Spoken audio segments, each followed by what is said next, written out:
Mas eu já adianto para vocês aqui, ainda está acontecendo, mas nestas quase 11 horas de julgamento, o que eu posso dizer, o Fux ele absolveu tudo e a todos.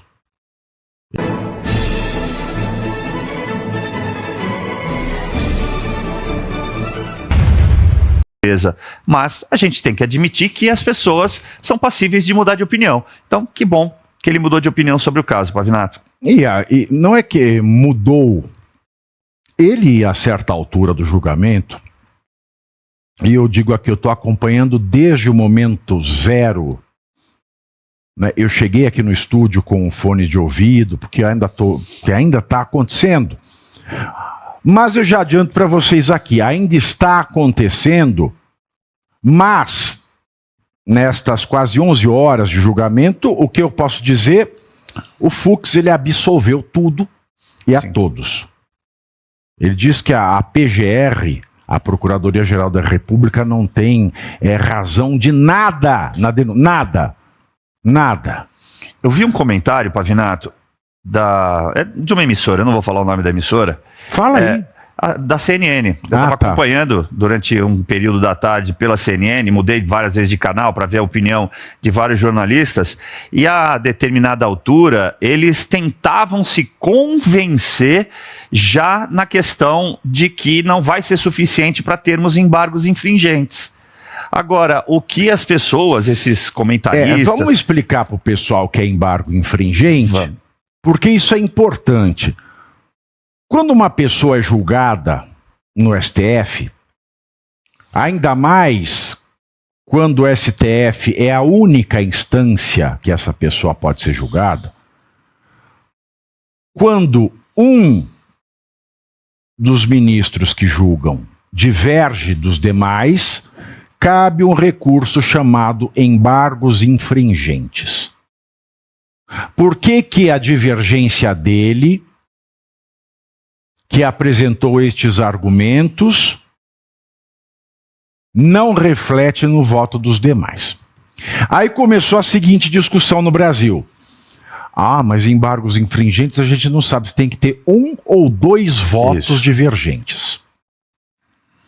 No direito criminal, deve-se observar a estrita legalidade.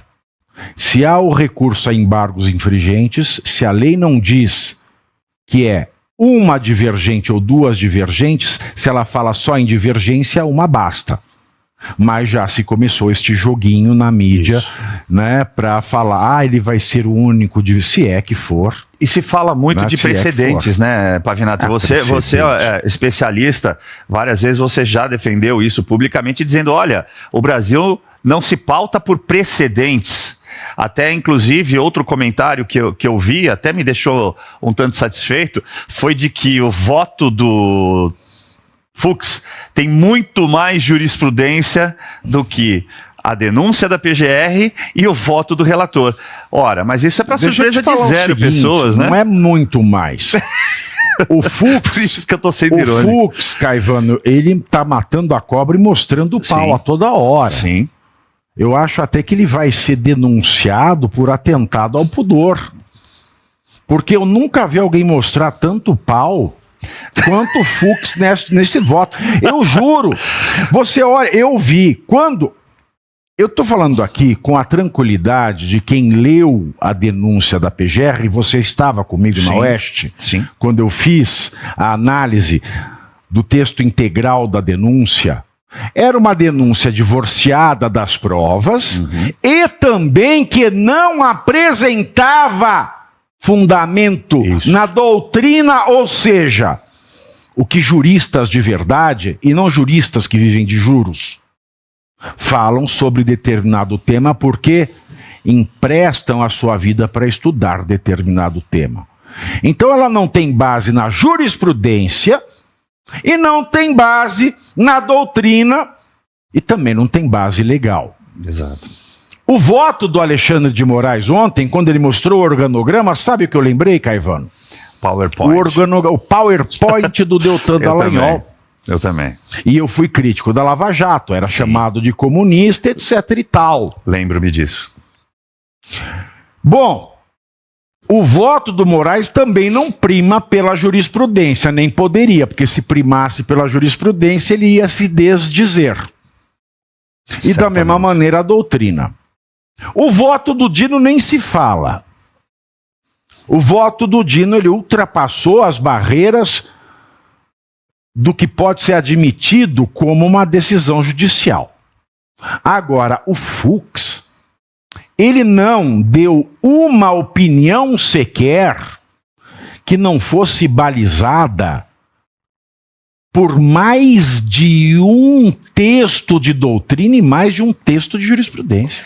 Verdade, citou decisões do STF, citou habeas corpus do próprio STF, julgados pelo STF, embargos declaratórios, usou todo tipo de peças para corroborar o seu entendimento jurídico, como você está dizendo. E interessante, e nós estivemos em alguns outros programas juntos, a gente sempre disse isso.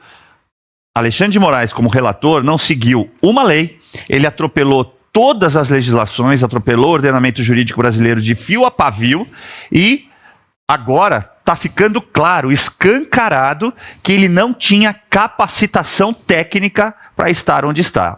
A minha opinião, a meu ver, é exatamente isso que está ficando provado com a comparação entre o voto do relator e o voto de hoje do Luiz Fux, Pavinato. O Luiz Fux, ele foi chegando devagar, Caivano. E ao longo dessas 11 horas que eu acompanhei a sessão, porque muita gente fica ligando, aí eu coloquei no modo não perturbe, eu passei o dia inteiro incomunicável com o fone de ouvido, levei o cachorro para passear com fone de ouvido, fui a dentista com fone de ouvido, fui para academia com fone de ouvido, fui ao supermercado com fone de ouvido, vim trabalhar com fone de ouvido, eu só não tomei banho, né, eu fiz um banho tcheco porque eu não queria tirar o fone de ouvido, porque eu tô acompanhando isso rente. E eu fiz algumas anotações aqui. E eu quero trazer esses pontos de destaque sérios. Porque, por exemplo, você sabia que a Daniela Lima voltou a trabalhar? Daniela Lima voltou a trabalhar. Ela foi para o... Aí, o que a Daniela Lima postou hoje no começo da tarde? Ela postou o seguinte: segundo o ministro do STF, ministros do STF estão estarrecidos, uma coisa assim, com o voto do Luiz Fux, surpreendidos. Aí eu pergunto para a dona Daniela Lima, e até... Eu sempre tive esse diálogo com ela, porque eu sempre concorri de horário com ela. Quando eu trabalhava na extinta Tupi, ela trabalhava na CNN, ela não conseguiu ganhar um dia de audiência deste que vos fala. Né? O Mário Alemão está ali, ele sabe como é que era. E ela, quando foi para a Rede Lobo, eu não vou falar o nome da TV, vou falar Rede Lobo, ela tinha a mania de ficar com o telefone, as minhas fontes, porque ela sempre estava falando com o ministro do STF. Ouso eu dizer, com base em fontes confiáveis e que são passíveis de ser fontes, porque um ministro do STF não pode ser fonte. Por que não pode? Porque é ilegal, porque a lei proíbe. Pois bem, que ela é assessora de imprensa do Moraes. Porque é isso que eu noto nesse texto que ela publica no Hoje à Tarde. Ministro do STF em sigilo, claro, igual pai de família que frequenta Indianápolis depois da meia-noite, em sigilo. Para quem é de São Paulo sabe que a Indianápolis tem, né, belas mulheres, não é, com feijoada, com um órgão reprodutor maior do que os clientes.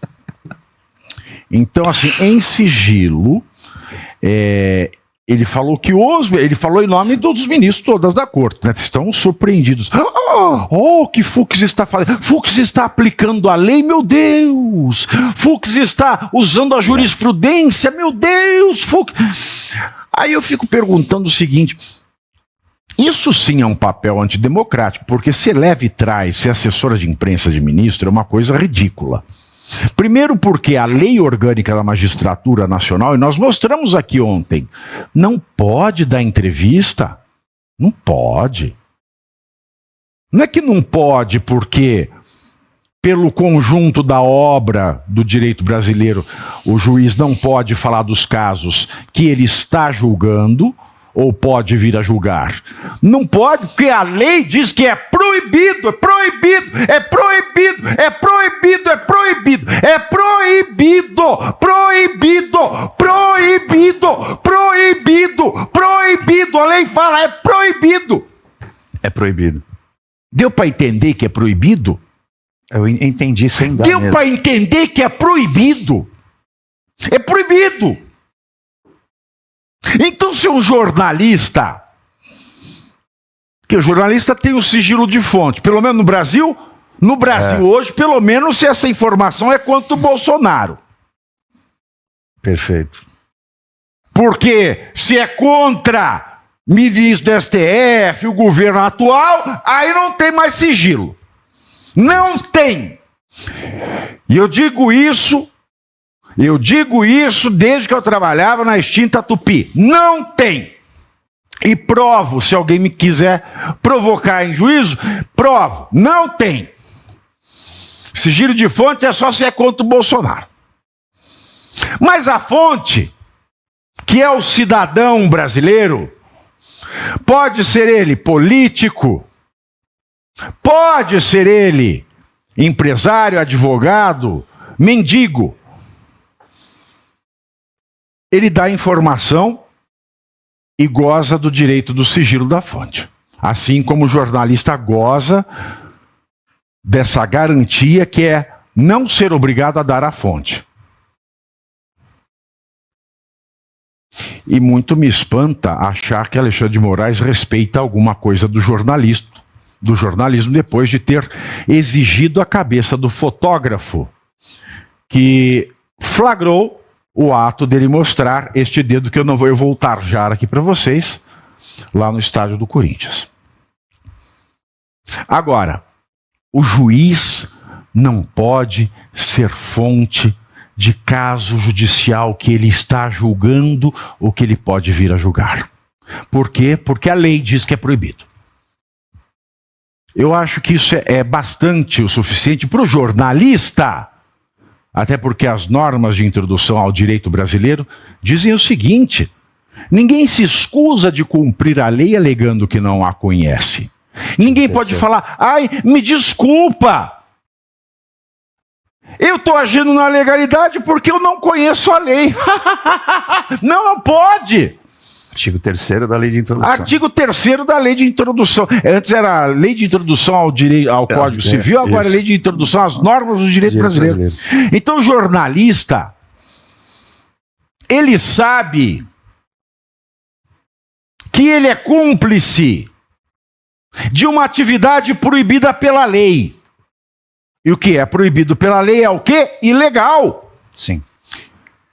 Se é ilegal é o quê? É inconstitucional, e se é inconstitucional é antidemocrático.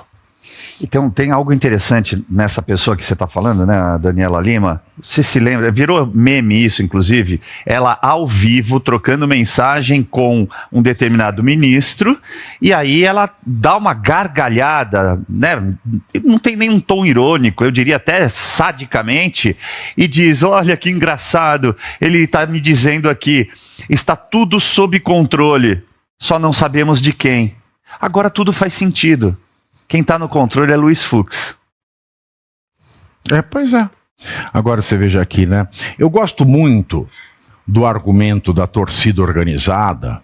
Aqui tem um corno chamado Lima Freitas. Corno não pode falar ainda. E você aí já está preparado para ter todos os argumentos para dizer que Marx não foi um cara legal, para dizer que o comunismo não é um lugar para diversidade? Para desmontar essa grande fake news histórica da esquerda, que é repetida por nossos professores de história, de geografia, de sociologia, que é repetida nas universidades, que é repetida nos livros.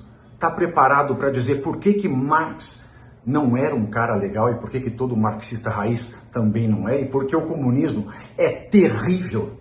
Você já leu nos anais de Marx? Pois é, aqui nesse livro você vai encontrar tudo o que você precisa saber para responder aquele sabichão que diz que Marx é um cara legal, pois não é. Leia agora, nos Anais de Marx, a trolha do comunismo transviado para encaçapar idiotes. À venda em todas as livrarias do Brasil, pelo site ou nas lojas físicas. Não deixe de ler.